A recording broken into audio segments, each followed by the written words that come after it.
तो राहुल नागपाल जी जो लगातार धीरेन्द्र शास्त्री जो कहते हैं कि भैया हम हनुमान भक्त हैं, जो कहता हूँ वो होता है, लोगों के अंदर से भूत निकाल देते हैं, तो ये कितना जो भी तूल चल रहा है लगातार, जो मीडिया है, नेशनल मीडिया लगातार दिखा रही है, तो आप इसको कैसे देखते हैं? ऐसी अलौकिक ताकतें हैं जो घर बैठे उपचार कर रहे हैं, तो क्या जरूरत थी मोदी जी को राफेल लाने की? क्या जरूरत थी मोदी जी को, क्या नाम है, ये बड़े बड़े मिसाइल खरीदने की? क्या जरूरत थी मोदी जी को टाइगर लाने की, देश की शान बढ़ाने की? अरे तुम्हारे पास में बागेश्वर धाम वाले बाबा है, चमत्कारी बाबा है, पाकिस्तान के बॉर्डर पे लगाओ और मैं करूँ अफगानिस्तान तक कब्जा कर लो। जो पत्रकार वहाँ नीचे बैठा है, ठीक है, जो लोकतंत्र का चौथा स्तंभ जिसको कहा जाता है, इनकी तमाम लोगों की लिस्ट बनाओ, पाकिस्तान के बॉर्डर से सेना हटाओ और इन्हें वहाँ भेजो कि ये जो हमारे सैनिक मर रहे हैं, क्यों मर रहे हैं? जब तुम्हारे अंदर इतनी ताकत है हनुमान जी के आशीर्वाद से, तो भैया वहाँ जाओ, लड़ो, अपना पाकिस्तान को भस्म कर दो। हम अफगानिस्तान तक कब्जा करना चाहते हैं। वहाँ जाओगे माइक पे बोलोगे, माइक किसने बनाया? तुम्हारे चाचा ने बनाया, तुम्हारे फूफा ने बनाया, किसने बनाया? साइंस ने बनाया। वहाँ जिस सिस्टम पे तुम बोल रहे हो, जो तुम्हारा सिस्टम लाइव टेलीकास्ट दिखा रहा है, किसने दिखाया बनाया? वो साइंस ने बनाया। अगर तुम में इतनी ताकत है, रामायण काल में, महाभारत काल में कहते साहब उड़न खटोले होते थे, तो 2-4 उड़न खटोले, अब तो हिंदू राष्ट्र बनने जा रहा है। देख रहे हैं लगातार धीरेन्द्र शास्त्री बाबा का जो है उपचार और प्रचार हो रहा है। लगातार जो मीडिया है उसको तूल दे रही है। क्यों दे रही है? क्योंकि बाबा चमत्कार करते हैं। लेकिन आज यहाँ पर बाबा साहब अम्बेडकर जिनके द्वारा संविधान लिखा गया था, उसका यहाँ प्रोग्राम होना था और उसी के साथ हमारे साथ है राहुल नागपाल जी।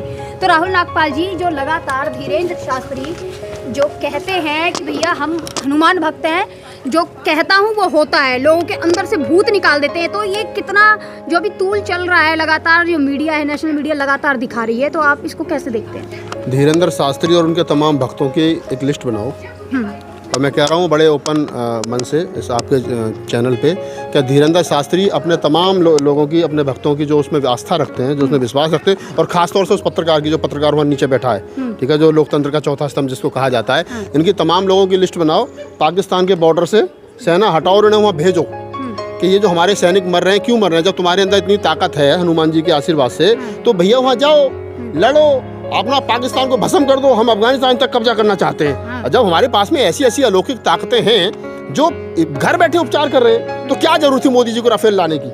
क्या जरूरत थी मोदी जी को, क्या नाम है, ये बड़े बड़े मिसाइल खरीदने की? क्या जरूरत थी मोदी जी को टाइगर लाने की, देश की शान बढ़ाने की? अरे तुम्हारे पास में बागेश्वर धाम वाले बाबा है, चमत्कारी बाबा है, पाकिस्तान के बॉर्डर पे लगाओ और मैं करूँ अफगानिस्तान तक कब्जा कर लो और हमारा देश बढ़ेगा, क्योंकि जनसंख्या बढ़ रही है यार बहुत ज़्यादा। तो बागेश्वर धाम वाले बाबा, मैं तुझसे कह रहा हूँ भाई, तू अपने सैनिकों को, अपने जो तेरे भक्त हैं उनको लेकर के जा और वहाँ पे पाकिस्तान के बॉर्डर पर रख, और वहाँ जब तू पाकिस्तान के बॉर्डर पर लगेगा तो अफगानिस्तान तक कब्जा करेंगे और मैं करूँ उज्बेकिस्तान, जितने स्थान है सब पे कब्जा कर लो। तुम्हारी समस्या भी खत्म हो जाएगी, क्योंकि भारत में कुछ लोग ऐसे हैं जिनको मुसलमानों से बड़ी दिक्कत है, मुसलमान कंट्रियों से बड़ी दिक्कत है। हालांकि ये बात अलग है कि पेट्रोल और डीजल वहीं से आता है, जब इनके क्या नाम है दाल रोटी चल रही है, तो लेकिन उसके बावजूद ही मैं कह रहा हूँ कि अगर तुमको इतनी ही दिक्कत हो और तुम इतनी ही ज़्यादा ताकतवर हो, तो समाधान बता रहा हूँ मैं। धीरेन्द्र शास्त्री और धीरेन्द्र शास्त्री जैसे जितने देश के अंदर गधे घोड़े घूम रहे हैं, ये इनसे सबसे कह रहा हूँ कि आप पाकिस्तान के बॉर्डर पे जाओ भैया। हमारे देश के बेचारे गरीब किसानों के बच्चे बेटे जो बेटियां मर रहे हैं बॉर्डर पर, सीमा पे लड़ के शहीद हो रहे हैं, तो आप जाओ वहाँ जाकर अपनी हनुमान जी को भी ले जाओ और 2-4 देवताओं की जरूरत पड़े तो उन्हें भी ले जाओ, और मैं करूँगा मंदिर ही बना दो एक बढ़िया परमानेंट हो। तुम्हारे के आश्रम भी बनवाए थे, फिर देखेंगे तुम्हें कितनी ताकत है। पाकिस्तान से जो मिसाल आएगी, तुम्हारा जो 40 साहब उसे रोक पाएगा या कुछ और करना पड़ेगा? धीरेन्द्र शास्त्री को आपने गधा घोड़ा बोल दिया और उनके समर्थन में तमाम लोग जुट गए हैं। ये देश इस देश में मूर्खों से बड़ी चहल पहल है, देश के अंदर मूर्खों से बड़ी चहल पहल है। वैज्ञानिक सोच के लोग, अब मुझे बताओ, ये जितने लोग घूम रहे, बाबा रामदेव एक समय कहता था कि मैंने अपने आप को ऐसा तैयार किया कि साहब मैं 200 साल से पहले नहीं मरूंगा। पट्टा बीमार हुआ, एम्स में दिखा, दूसरों जगह रहा था, अंग्रेजी दवाई मत खाओ, हैं कहाँ दिखा? एम्स में।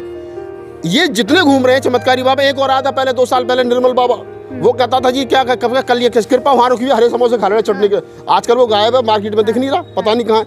ये है क्या मैडम? इस बात रुकी हुई है हाँ, उनकी कृपा कहाँ रुकी है? वो दुनिया की कृपा बताते थे कहाँ रुक रही है, उनकी कृपा कहाँ रुकी है? आजकल वो कहाँ रुके हुए हैं ये पता नहीं है किसी को। लोगों को पता है, कुछ चतुर और चालाक किस्म के लोगों ने पता है कि हम लोगों को बेवकूफ़ बनाना शुरू कर दे, धर्म के नाम पर, पाखंड के नाम पर लोग बेवकूफ़ बनते। यहाँ तो तैयार बैठे हैं ना बनने को, यहाँ दिक्कत है। लाखों लोगों की जो है संख्या आती है, वहाँ पर लाखों लोग बैठ रहे हैं, भूत निकाल रहे हैं बाबा सामने। मैं बता रहा हूँ आपको कि भूत तो निकाल लें, लेकिन जो वो कर रहे हैं ना, एक जरा देश के अंदर एक साइंस नाम की चीज है, जिन्होंने क्या नाम है तुम्हें हेलीकॉप्टर दिया, हवाई जहाज दिया और सारी चीजें दी। आप ये माइक हम जो सिस्टम बोल रहे हैं ये वैज्ञानिकों ने बनाया। ये जितने बाबा घूम रहे हैं मुझे एक चीज बता दो कि तुमने आज तक किस चीज का निर्माण करा? सुई का भी निर्माण कराया इन्होंने? नहीं करा ना। इनको विदेश भाषण देने जाएगा, कहाँ बैठ के जाएंगे? हवाई जहाज में। किसने बनाया? तुम्हारे चाचा ने बनाया? ये किसने बनाया भाई?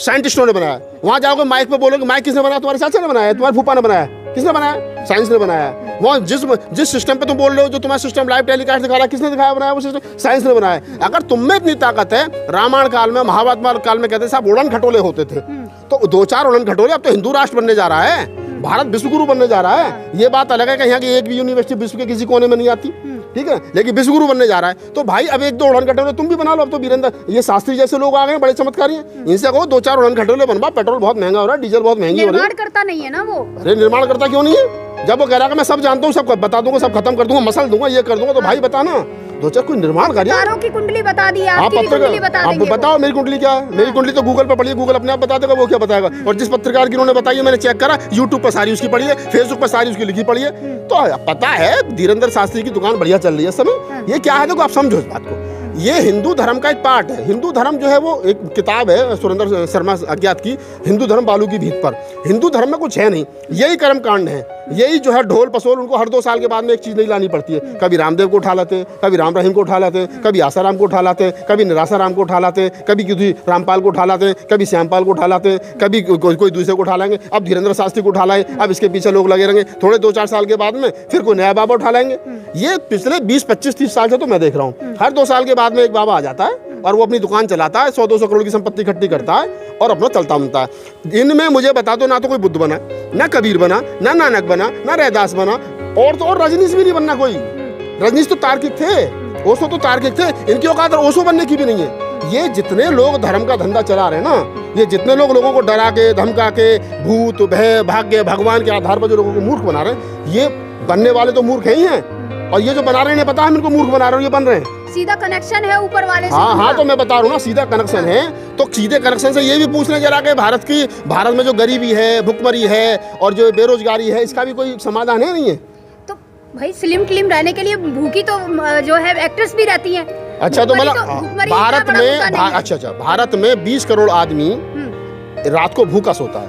ये हंगर की उसकी रिपोर्ट है।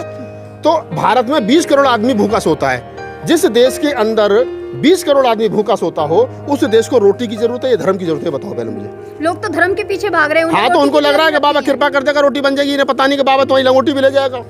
और जब लुटेंगे पिटेंगे ना, जैसे राम रहीम के साथ हुआ, आसाराम के साथ हुआ, जब देखिए सत्ता का साथ होता है, इनके पीछे क्या है, इनके पीछे वोट बैंक बन जाता है। पंजाब के अंदर आप देखेंगे पिछले 10-15 साल में कि वहाँ डेरों की शुरुआत हुई 90 के आसपास। जब डेरों की शुरुआत हुई तो ये निरंकारी डेरा, ये इसका डेरा, ये उसका डेरा, ये राहुल का डेरा, ये साहुल का डेरा, बहुत सारे डेरे बन गए और हर डेरे में 2-2, 4-4, 5-5 फॉलोवर। अब सरकार बनानी है किसी को, तो वो भी जाकर वही कहता था बाबा कृपा बरसाओ। तो बाबा कहते थे कि जाओ बीजेपी को दे दो, जाओ कांग्रेस को दे दो, जाओ सपा को दे दो, जाओ बसपा को दे दो, तो उनके 5-10 लाख वोट बढ़ जाते थे।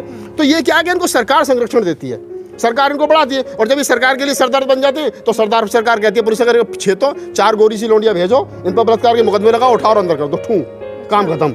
तो ये सच्चाई है। धीरेंद्र शास्त्री बेचारा 26 साल का 27 साल का लड़का है, नई उम्र का। आएंगी बहुत सारी गोपिका भी निकल करके कहेंगी कि हमारे साथ पता नहीं क्या क्या हुआ है। आप थोड़ा सा धैर्य रखिए, नई दुकान खुली है, सामान बिक रहा है, बिकने दो उसका। अच्छा, हाँ, अभी 1-2 साल में सारा। अच्छा, तो टीवी मीडिया इतना तूल क्यों दे रहा है इस मामले में? टीवी मीडिया के पास कुछ काम धंधा है नहीं। उनको हिंदू धर्म, गाय, गोबर और सनातनी और ये सारा सिस्टम बना करके रखना। एबीपी की जो एंकर है वो तो धीरेंद्र बाबा पे भैया अब निशाना ताक रही है, हमारी तरह ही सवाल पूछ रही है वो। हाँ, तो बिल्कुल पूछेगी। जिसका थोड़ा बहुत जमीर बचा है वो पूछेगा, और जिसमें जमीर बचा ही नहीं है, जो जमीर बेच के वजीर बन गया, अमीर बन गया, वो कहाँ से पूछेगा?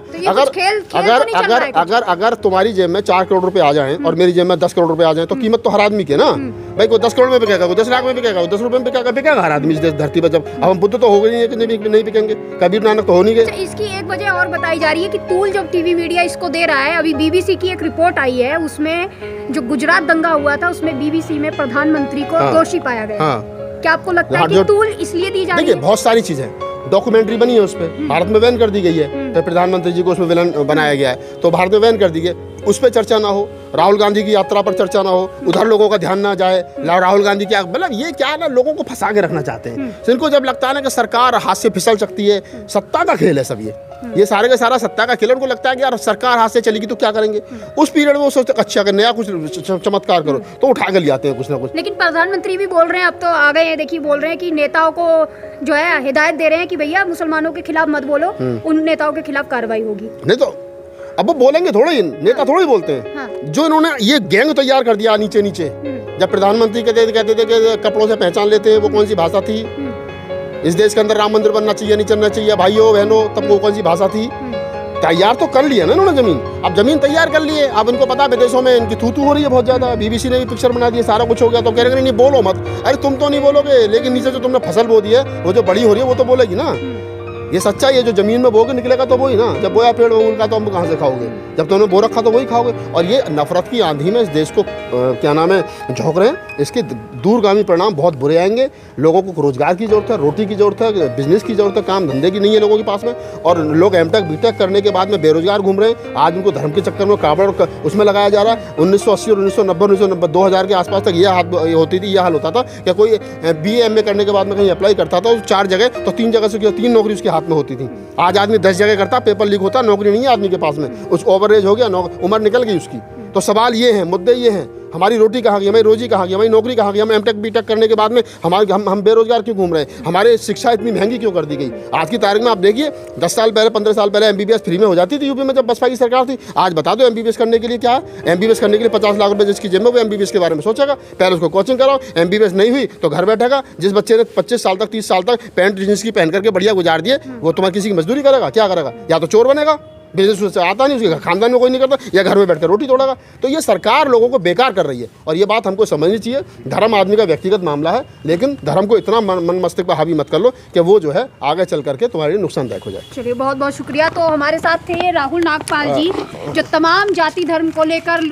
वीडियो कैसी लगी आप अपने कमेंट्स के माध्यम से हमें बता सकते हैं, और चैनल को लाइक शेयर और सब्सक्राइब जरूर करें। धन्यवाद।